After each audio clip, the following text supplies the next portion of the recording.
پگاه با میبینم یا در تنش لات خوب پای زدگی گفتم با چی زدت گفت با چیز زرانی سیم زرانی قطعی گفت چند زد ما. این مرد 1.5 سال پیش در پی مناقشه و همدیگر نافهمی از همسرش جدا شدند. از زندگی مشترک صاحب 3 فرزندند. ادعا دارد که همسر سابقش به کودکان اجازه نمیدهند که پدرشان را ببینند. دو میگرفتن میگفتن چای ما میگیری خیلی میگم مادر نمیمونه که سال پیش شما بیاین ما که بیاین ما رو میزنه.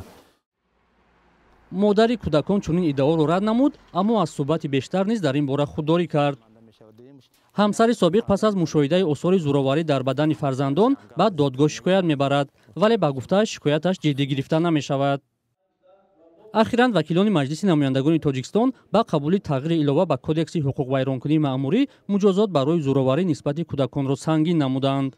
حجم جریمه زورآوری نسبت کودکان در کودکس حقوق ویرانکنی مأموری از 180-300 سومانی تا به 420 سومانی بالا برده شد. مقصد اساسی لایحه قانون مذکور از منع کردن استفاده یا تهدید استفاده زورآوری نسبت به کودکان اینچنین پرزور نمودن جوابداری مأموری برای اجرا نکردن عهدهداری‌ها عاید به پرستاری، تعلیم و تربیت نابالغان عبارت میباشد.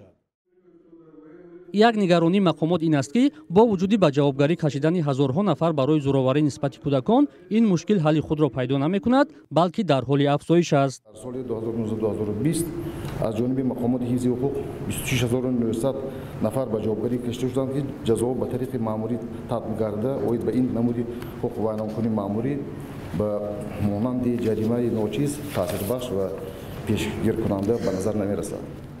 روانشناسان بر اینند که زورآوری نسبت کودکان به آینده آنها پیامدهای خطرزا دارد. همین فضای زورآوری منتظم استوار پای در پای و سالیان زیاد حکمران باشد این به آن برده میرساند که کودکان جبر دیده کودکان در همان جا تربیت گیرنده نیز همین تجربه معین رفتار اگریسیوی کلانسالان را از خود میکند و گویا راه حل هر گونه مسئله های گوناگون حیاتی را با همین راه به واسطه همچون نمونه تجربه نشان میدهند و او از خود میکنه دیگر خیلی نمونه مثبت ندیده است.